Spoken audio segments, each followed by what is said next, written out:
guys, welcome back to my YouTube channel. It's your girl Chinelo, and yes, this is Chinelo's corner.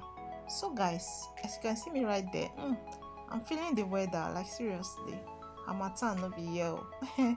So guys, this video is about what we made on New Year Day, which is the 1st of January. This is the goat you saw them roasting, and yeah, we are cooking goat meat jollof rice. This is the goat being processed as usual. Here I am slicing the salad for our rice.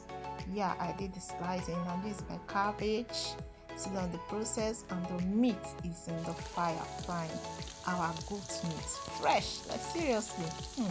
You need to be here guys. This was really awesome. You know, we need to make it with firewood. This is the real G, the real thing.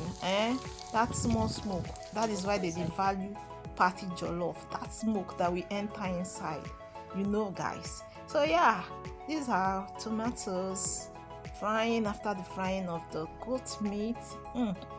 Like I said, is a goat meat jollof rice, Nigerian goat meat jollof rice, the real G. And here's the tomatoes frying, and then the next thing to enter, the goat stock, you know, and other seasoning, then the rice. Guys, this is just a little of the 1st of January Nigerian goat meat jollof rice. And guys, this scenario is really interesting. Yeah, because you have to cook it outside, make firewood and all that. This is here the spring onion and the green peas that I sliced. Here it is on the rice, because the rice is already, our Nigerian goat meat jollof rice is ready here. Guys, this is just a short video. Like I said, if you enjoy watching this video and you have not subscribed to this channel, don't forget to subscribe to get more of this as time goes on. Till I upload a new video, Chinelo signing out.